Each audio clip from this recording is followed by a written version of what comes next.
Hey, this is Buff Bagwell, and you're watching the Card Subject to Change podcast. Check it out.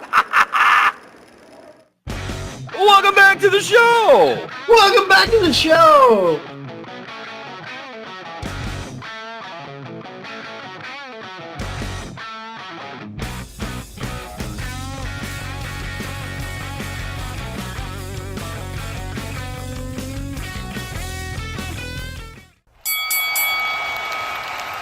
And now, your hosts of the Card Subject to Change podcast, the For Frequency's Sake Tag Team Champions of the World, the Wizard CZ, and Never Wrong Nick Bull.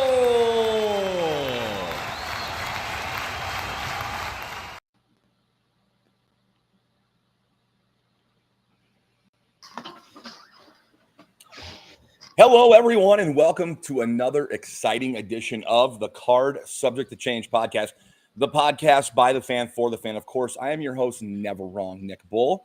So happy you're here to join us. We want to let you know that we are powered by Lopez Pizza, built by Durham Remodeling, and colored by Ryan Allison Tattoo. We want to thank them for partnering with us. Of course, we're on the airwaves here on the For Frequency's Sake podcasting network. All that stuff aside, hello, I am Never Wrong Nick Bull. So happy you've joined us. Episode 218 of the Card Subject to Change podcast, the podcast by the fan, for the fan.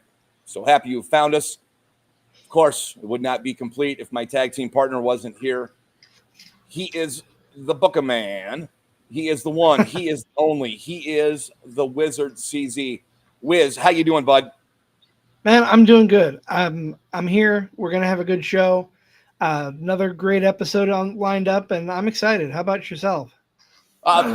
Feeling great. It's been a great weekend so far. Yesterday, we journeyed down to Bloomington real quick, and we're able to hit up a Comic-Con down there and get a picture, and get to talk to Samoa Joe. So that was really cool. I encourage anyone who is thinking about the chance, if they get the chance to meet Samoa Joe, do it. He was a delight. He was so cool to talk to and hang out with for a few minutes. So it's been a really good wrestling weekend, of course. Had a decent show last night with NXT No Mercy as we record this on Sunday afternoon. So it's been a good day of wrestling. Of course, it wouldn't be a complete weekend unless we capped it off with another change. Nick, you are breaking up just a little bit. I didn't quite catch the question, but you're breaking up a little bit. I said we're capping off a great weekend here of wrestling, like we always do with Card Subject to Change, and looking forward to tonight's episode.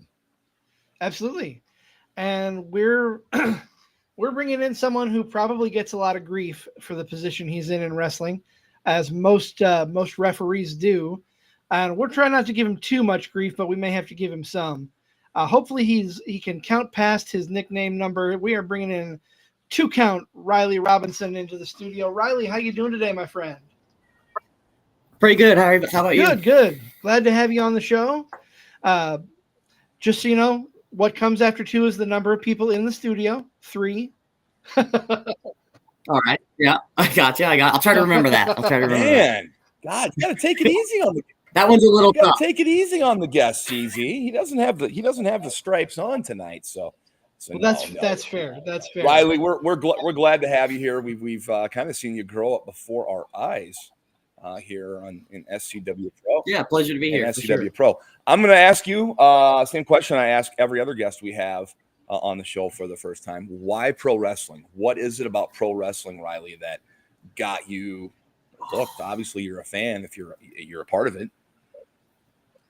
Well, so pro wrestling for me is a bit differently because a lot of people I feel like get into the business because of, say, like just they grew up watching it right on TV or whatever. Right, I grew up almost around the indies. Right, like I've been around it my whole life with Suge and Shane Hollister. So for me, it was just I grew up around it and loved being around it and wanted to be a part of it. So here we are now, years later, and I get to be a part of it week in and week out. Oh, for sure, it's pretty great. I've got to ask, what made the decision to go the route of a referee? So actually that story is kind of funny because that was never that wasn't the original thought. So Merrick Brave comes up to me one show, an SCW show, and I'd been kind of around it and had been actually like almost as a valet for Suge at one point or another. And he's like, hey, how do you feel about being a referee? Would you like to ref at some point? And I'm like, yeah, no, I would do it. That sounds like fun. It's a new challenge. It's a new experience. And about 10 minutes later, he comes back to me. He's like, do you have black pants with you? And I'm like, yeah. And he's like, all right, well, you want to ref tonight? And I'm like, I guess I'm reffing tonight. And from then on, it just kind of took off to heights that I didn't think it would. So it's pretty great. I love it. Rylee, CZ and I know the importance of a referee in a match. But for the outsider looking in, or maybe the new pro wrestling fan, talk about what the referee's job is and how important it is to keep that match going. For how important the referee's role is for a good product, a good story. It's that hidden part of pro wrestling that nobody talks about. So, yes. You're the third person in the ring. You are the enforcer of the rules, right? So if you have a referee who isn't enforcing the rules or isn't making it clear that they need to follow a set guideline of rules, then you create it. You lose this illusion of what's right and wrong in a match, right? So from a like, let's say a heel aspect, right? If he's cheating, if there's no ref there to be like, hey, this is against the rules, then well, how does that make an impact? You get what I'm saying? So it's very easy you can have matches without a good referee, but your referee can make a good match a great match, or a good match an awful match in 1 to 2 seconds, and in one move or the other. So having a good one is very important. And being a referee, give us some examples of that. Something that can make a match better, or something that can ruin a match. Well, okay, so your count, for instance. So going into a match, say, and like obviously it happened here recently on I believe it was a WWE show of some sort, where a ref did not count to 3 when the wrestler's shoulders were obviously still on the mat. And I'm not going to point blame at whoever, because that's a collective effort. There's 3 people in the ring, and I think something went wrong and things happen, but that is one example of where a moment like that can be changed dependent on a referee in a match. You get what I'm saying? So that's a good match that good match is going to be remembered for that one moment, right? That one mistake. So that's a prime example of how mistakes can happen and things can be remembered. Like, they could have had a great match up until that point, and the only thing people are going to talk about is that moment, because that was the mistake and that's what stood out. Have you been told like your 3 count is the same count every time? Was that like something you were told like up front, like make sure your 3 counts the same every time, or is that something that you just kind of perfect along the way?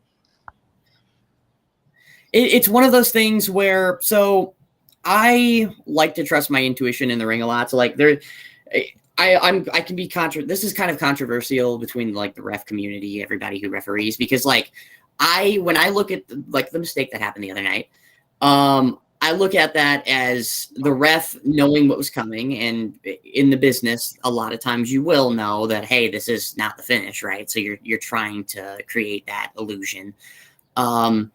So for your count, it's one of those things where you want to be consistent with it, but a lot of times you're taught to swipe. So, and there's the other thing of like, always shoot the 3. My thing is I'm always in communication with the wrestlers and what's going on in the ring, right? It's about ring awareness. Correct. So if something is going wrong, or someone's not going to kick out, or this, that, the other, you need to be ready to count to 3 if need be. So I want to ask, we're talking about your in-ring referee work. I'm guessing I probably know the answer to this because you've been around the business for as long as you have. Was there any nervousness, any trepidation going into that first match you reffed?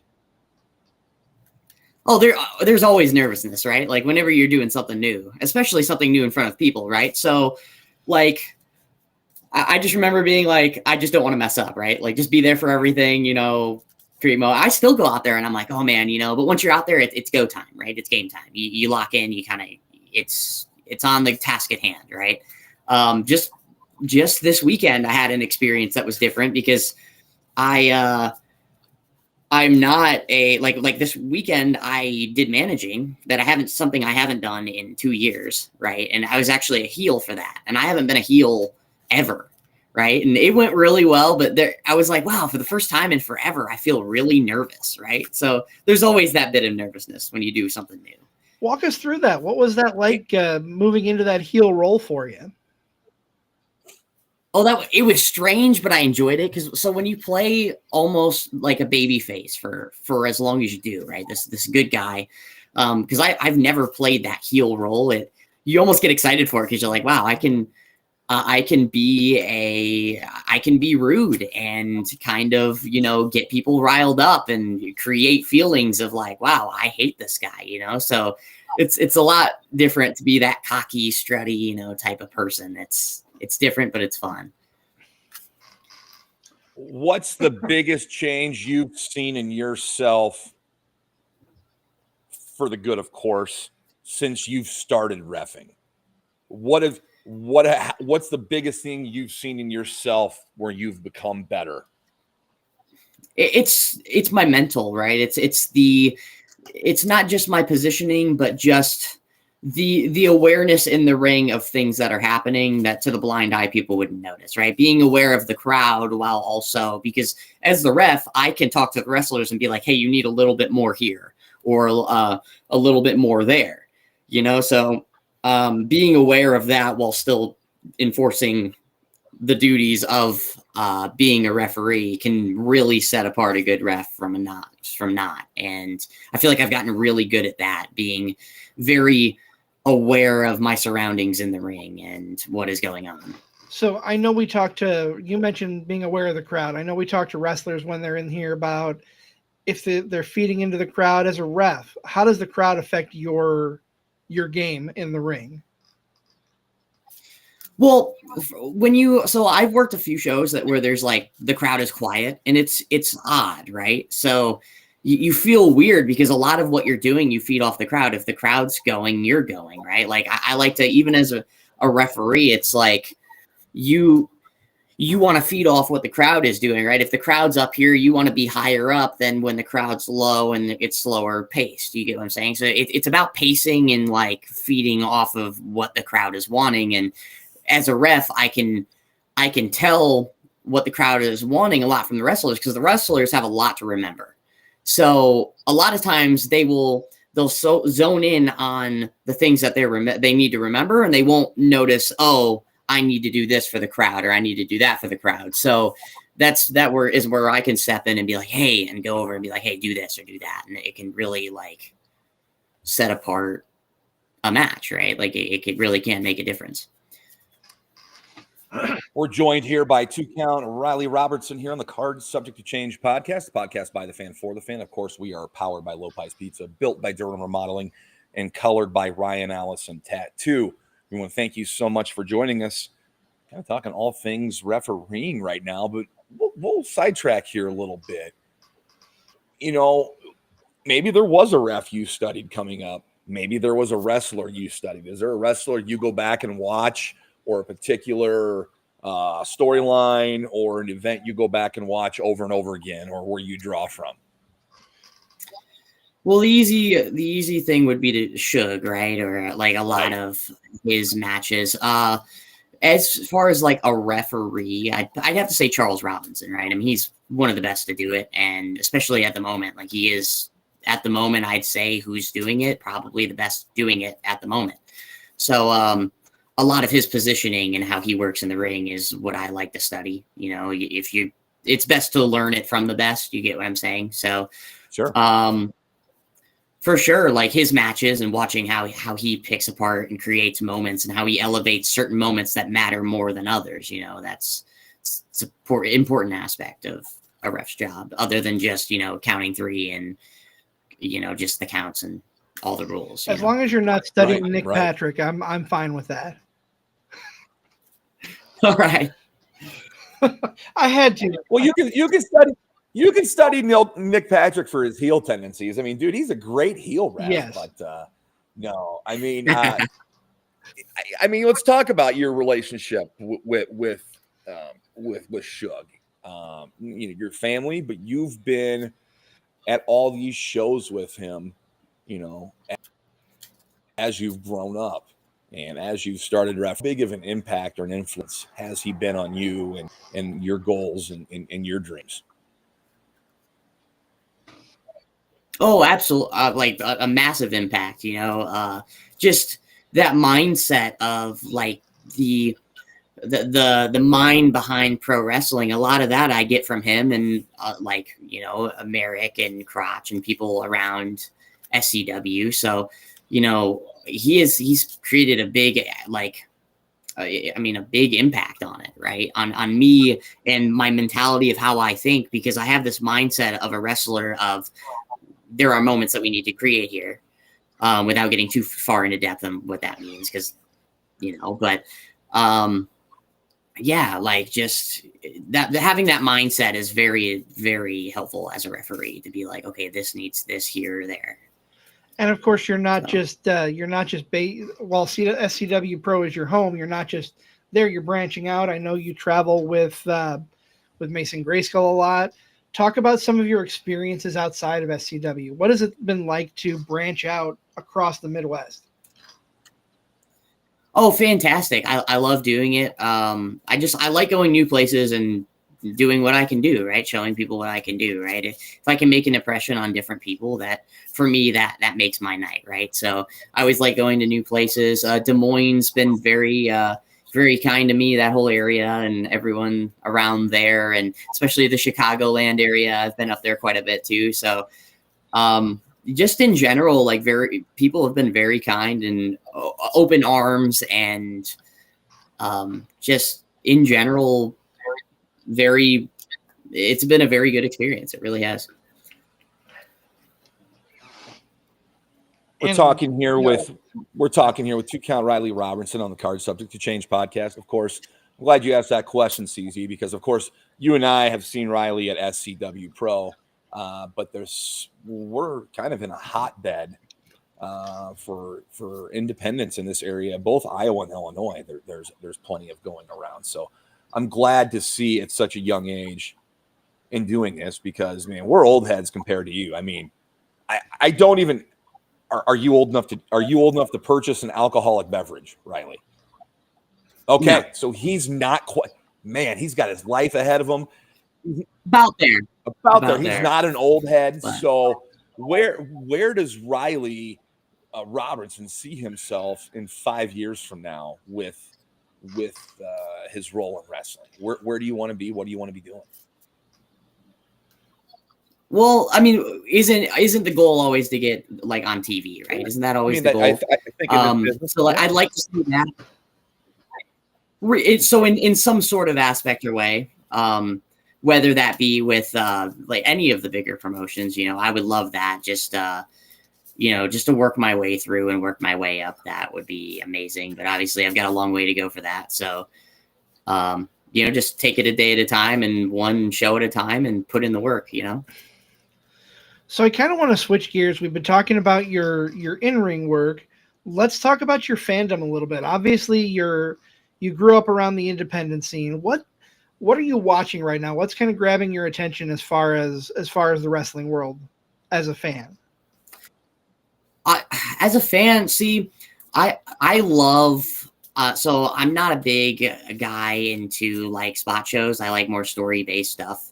WWE has always done a very good job of that. Yes, so there is hope. There is hope for our youth, CZ. Did you hear that? He doesn't like the spot shows, and he likes the storyline-driven stuff. There is hope for the youth. Love it. I knew I liked you, Rylee. I do truly believe a story. Yeah, I truly believe a story just adds another layer to pro wrestling that is needed in pro wrestling, because what is a show with doing a bunch of flippy stuff if you're not creating a story with it to hook somebody to want to come back for the next one? So for me, it's shows like that, whether it be the independent scene or like WWE, just more story-based shows. I think it's almost becoming a lost art in pro wrestling, where a lot of shows are just like, I want to see you do this cool thing or this cool thing, but what does that matter, right? Why? What's going to make me want to come back? Right. I feel the same way, and I have no ill will towards said spot shows. They have their purpose. It's fun to watch some of the amazing things that these athletes can do, but if there's no story, there's no substance. 100%. And I agree with that. Absolutely. I think, it is great to see what the athletes can do. And at the end of the day, there's spots for that in pro wrestling, right? I just think you can do your cool stuff and still have it mean something or have a purpose. You talk about storyline, so it sounds like you really like wrestling and the character development and the stories, the rides they take us on. What's a storyline? Could be recent, could be from the past, that like has stuck out to you and you just absolutely have fallen in love with and just loved everything about it. Oh, that one's tough. Put me on the spot there to think about a story. I know. I mean, that's what I'm supposed to do. I'm supposed to ask you questions and hear what you have to say. Nobody wants to hear what I have to say. SCW's got like that whole storyline with Shane being forced to be a part of the Chosen and his journey through that, and eventually breaking out of the hold of Eric as Knight. I feel like for me that story was just executed to a T perfectly. I loved that from start to finish. It was a very good story. It was told very well. And they're obviously fantastic workers. I love working with them. So, okay, give me one from WWE or AEW that you really loved. Man, so they've been doing a lot with Dominic Mysterio lately, with like Liv, and I love it because they're such heat magnets. I mean, Dominic, they've gotten him to the point where he can grab a mic and just cut himself off, and he gets the most heat on the show by just doing nothing but putting the mic down. And I feel like what they've done to build him up and build that whole story, from all the Rhea stuff to him with Liv and him as a heel in his transition through, like, with his dad, his deadbeat dad, and the aspect of through how Dominic Mysterio has become Dominic Mysterio. It really is like that has been executed to a T perfectly. And I love that storyline, the whole thing. I'm glad you said Judgment Day, because before you said that, I'm like, you know what? I think you would fit in with the Judgment Day. Maybe be Dom's assistant, maybe even be the Judgment Day ref. We had the NWO ref with Nick Patrick. You could be the Judgment Day ref, where you do all their matches. I've wanted to be a heel ref How forever. Cool like I just think it'd be so much fun. Come out with aviators. Yes, how cool would that be? Oh, that would be a blast. I'd have way too much fun with that. You couldn't give me any creative control, because I'd have so much fun. It would be bad. And it's not something you see often, so it'd be unique. I can't think of a time other than when Nick Patrick was the NWO ref off the top of my head where there has been a heel referee. It'd be such a unique dynamic and an interesting way to tell things. I'd love to see it. Oh, absolutely. If it's done correctly, it could be executed perfectly. It doesn't happen very often. Like, I think it's something that people should take an advantage of, but you would need a ref that really knows what they're doing and really understands stories. And especially in the independent scene, they're there and then they're not, because a lot of referees are thrown in because they're training to be wrestlers. So they're not actually trying to be referees and try to fully grasp the aspect of being a ref. But if you have somebody who could do it, then yeah, it would be, I think it'd be a really good story. That brings up a good question. You mentioned, a lot of people, most people are aspiring to be on the wrestling side and not the referee side. Do you think people would benefit in their coming up to be a ref for a while? Absolutely. I think as a referee, you get to sit back in the ring, still talk to them and understand things, and just in general, get a feel for how the wrestling should look and move and work, and just the cog in the machine, right? Like, you're part of this machine of how you'll understand where the ref would be, or where certain things you wouldn't even think about that would matter when wrestling. I think you would learn and gain a lot from as a referee being thrown in to become a pro wrestler. No doubt, no doubt. So one of the things we like to do, we're card subject to change. There's a reason for that. Every once in a while, we play some fantasy booking, and you have a unique perspective being a referee, because the question that I'm going to ask is very similar to what I would ask a wrestler, but is there a match or a story that you would insert yourself as the ref that you would love to just be a part of, or to improve, or even make worse? Not that anybody wants to make anything worse. At the moment, a story that I would insert myself into that I think could, I don't necessarily, that one's a tough question. I'm not sure about that one. Not off the top of my head. I don't think I can think of any right now of storylines that I would insert myself into, but I'm sure they're out there. How about the Montreal that one's a tough one. Oh, well, I mean, that sometimes you just got to do what you got to do, you know, like sometimes you're out of control of that situation. You know? Right. Do you have a particular match that you watch that you would just think to yourself, I would be great as the ref in this match? A lot of Seth Rollins matches, I think. I think he had a match with Damian Priest at one point with for the title. It was kind of a bigger match, and there was something happened in that match where people were controversy, like we're talking about, you know, as pro wrestling fans do. And I think if I'd been in that situation, I might have been able to make that a better situation. But again, you don't know until you're there, right? So it sort of depends. It depends on the spot you're in and what you're told to do at the end of the day. So, do you have any rituals or superstitions you do on a show day to get you ready for the show? Well, I would say I've always I roll around in the ring a lot, so I'll get in there, I'll mess around, you know, I'll kind of stretch out, and then about 30 minutes before the show, I'll throw my earbuds on and just kind of, it's more the calm before the storm, you know, kind of take a moment to just decompress before you go out there. You know, it helps clear your head of anything and like really focus on the job at hand. No, without a doubt. You know, and that's, you got to be focused, you got to be centered, especially in a position like you're in, because you're not necessarily controlling what's going on, but you are the gear that's turning. You're the oars that are steering the ship, so to speak, because if you're off your game, the match could go anyway. The match could go off the rails quite easily. Absolutely. 100%. Again, a good ref can make a good match a great match, and one or two mistakes can make a great match an awful match.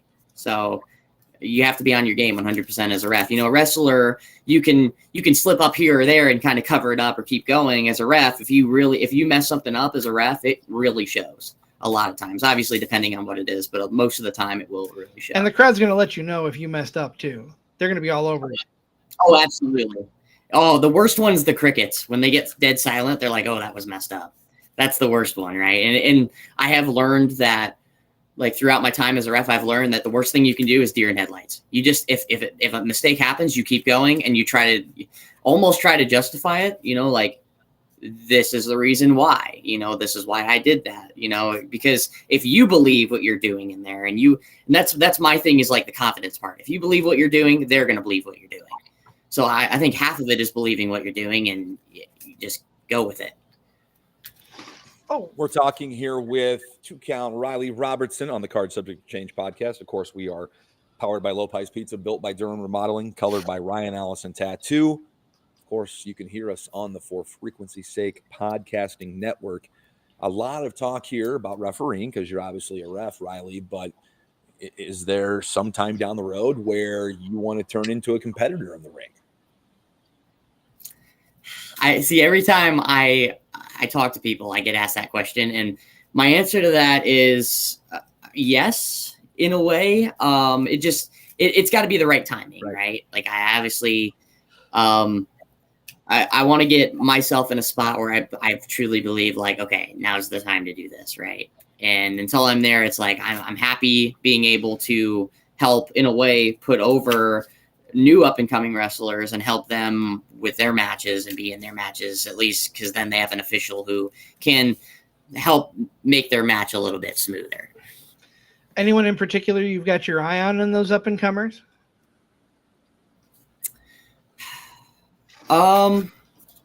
Well, so there's a lot of what are we considering an up and comer? That would be my question to you, I guess. I'll answer your question. That's very subjective, honestly. And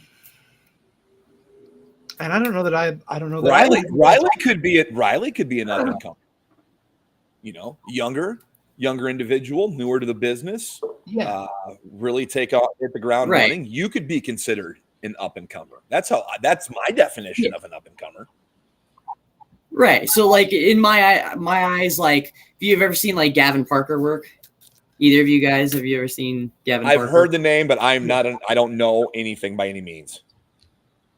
Really young. He's so good. I mean, he really is. He's truly good. Gavin Parker would be one he's really good. A really cool guy. A lot of the SCW guys also, like I think a lot of them are very serious about, and like the Black and Brave guys, like are very serious about putting out a good product. They do a fantastic job training there, and I think in working with the trainees out of the school. So, like John Bonhart and Calvin Kelly, Risky Business, a lot of guys like that. I would say I'd keep an eye on, because they're going to really start going places here soon. Excuse me. No, those are some good names. I know. I've got my eye on Risky Business for sure. I've seen them in other places than SCW, and they're making a good name for themselves. Like I'm anxious to see where they go. Rylee, what is the best piece of advice you have been given so far in your wrestling life? Best piece of it's I would say almost the best advice that I can get is stay out of the drama, right? Stay out of the it's almost the social media game, right? The controversy, all the talk, right? Because everyone talks, right? But sometimes it's the best to be the guy who listens, right? Instead of being the guy who talks about everything and this, that, and the other. Sometimes it's the best to be the quiet guy in the room who just gathers all the information. Rylee, we've talked a lot of wrestling here tonight. I want to get to know you a little bit more. What are you doing when you're not breaking up a 5 count or counting to 3 on the mat? What are you doing when you're away from the ring? Well, I'm just living life. It depends on the day. It just I just go around and just. I mean, I don't know. A lot of my life right now is pro wrestling. I've just put a lot into it. So whether that be focusing on my diet or just in general staying in in-ring shape, it's just for me, like in-ring shape as a referee is a lot different than say a wrestler. Because like as a wrestler, you're trying to stay big. For me, I'm trying to stay small, but also in shape and more cardio stuff. Yeah, because you've got to be running around the ring as much as they are to an extent. You may not be doing crazy dives off the top rope, but you got to run from one side to the other if there's a pin on the opposite side of the ring. For sure. And that just, that's basically what it is it's a lot of running, biking, stuff like that. Cardio based stuff that is really important as a ref that you wouldn't think, it would be important, but it really is. And I think it can set me apart. Cause like I get told all the time when I'm at shows, it's like, you're an Energizer bunny. And for me, it's like, well, I try to keep my cardio up and try to stay small, but agile, if that makes sense. Good. I can understand that. Absolutely. That makes perfect sense. Is there a match that you have refed that you're particularly proud of? Man, I've reffed so many matches. For me, it's always the matches that you go in and everything goes smoothly and you had a lot to do, right? Like there's a lot to remember. It's a long match and it's an important match, right? And you hit all your hit all your spots. For me, there's not one that I can think of off the top of my head that I think would be like, yeah, this one is necessarily like, this is my favorite match that I've ever done. A lot of my favorite matches that I do are actually the ones where things go wrong and it create like, because a lot of pro wrestling is like, sometimes the things that aren't supposed to happen are what make things so much better. You get what I'm saying? Or what make a match. So like if I'm in a match and the ropes break and they're not supposed to break, it's like, oh, that is a moment for me that it's like I will never forget, right? So I remember the oddball matches more than I remember like, oh wow, everything went That's right. fair. You know, and I think that's what most people. What I've got to ask a ref this question, CZ, since we have one in studio. What is the best ref bump? And 2, what's the best ref bump you've taken? The best ref bump, I'd say the best, I think, okay, are we talking about a ref bump that I've seen people do or just like that has happened that I think people have seen per se? Yeah, for sure. Okay, I don't remember when this was. This is like probably a few months back to like 6 months back when Charles Robinson came running to the ring and somebody, I think, was it Cena? I think Cena ran him over. Cena trucked him. Yes. Yes. Oh, it was that one, or for me, okay, it was the unsanctioned match between Kevin Owens and Sami Zayn. Charles Robinson comes to the ring, counts to 2. Sammy kicks out. Kevin Owens picks up Charles Robinson and just gives him the meanest clothesline I've ever seen in my life. I popped so hard for that moment. I was like, dude, this is awesome. What about you? What's the best ref bump, or I guess the question would be more, what's the worst ref bump you've ever taken? What's the one you remember the most? Probably the one with Manders. I took a Manders clothesline at one point. I do remember that. There we go. I remember being so nervous for that. I'm like, he's gonna take my head off, and it went well. Like it went really well. It went way more well than I thought, and it looked like he killed me. And I was like, okay, cool. We executed this perfectly. So I'd say when Manders gave me his clothesline, that one was per se one that I remember. Now more meaningful ones, like when there was one where Eric pulled me in for the buzzsaw kick and Shane gave me a buzzsaw. I'd say that one was more meaningful. That's fair. So yeah, I've got a few. I've got to ask this, and it's very much a ref question. When you take a bump, how long is too long to stay down? Depends on the bump. Fair. I'd say depends on what you're taking, right? So if somebody's speared me, it's like I should be dead pretty much the entire match.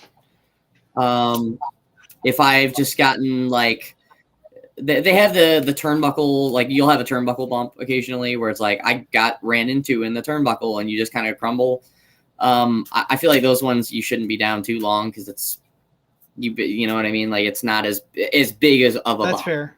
That's fair. I'm always curious because I see like sometimes at the end of the night you see a ref who's still laid out as the crowd's leaving. Doesn't happen all that often, but yeah, and in my opinion, that should depend on the severity of the bump that's taken, and what it is. Like if you take somebody's finish, it's like you should be dead the entire night. Oh, that's definitely understandable, especially if it's one of the bigger, not like bigger size wise, but one of the bigger names on the show. If you're taking the big guy's finish.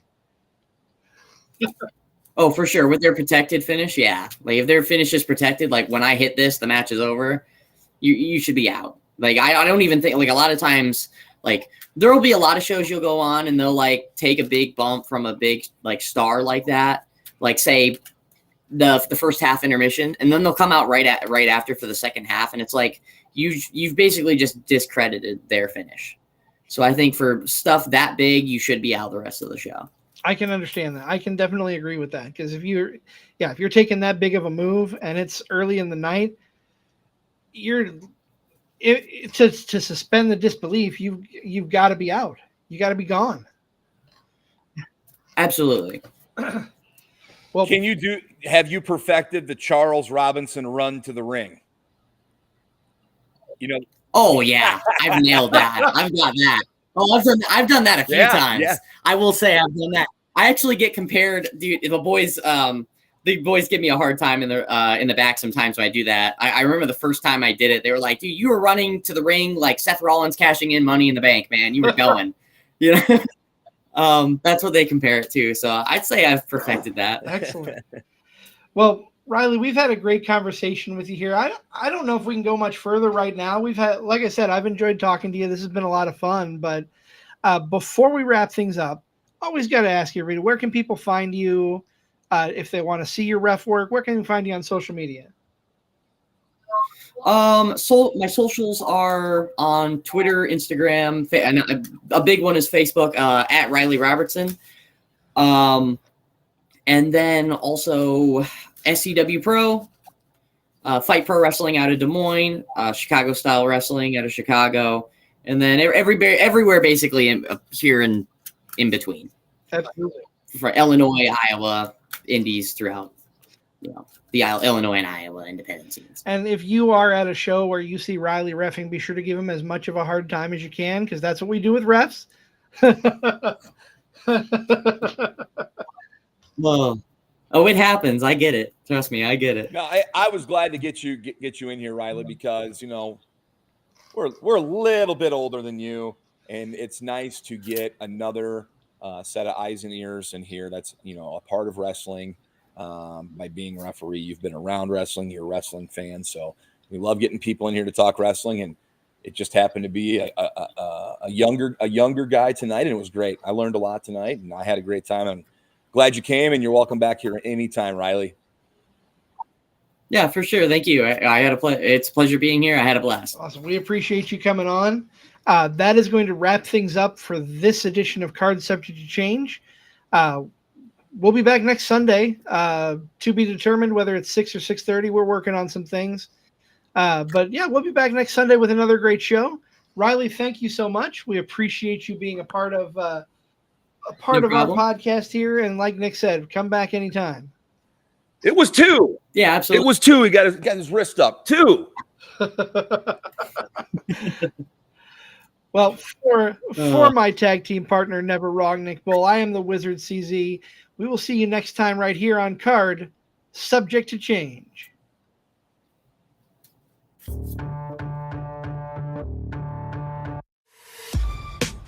This has been a For Frequency's Sake Podcast Network production. For more great content, subscribe to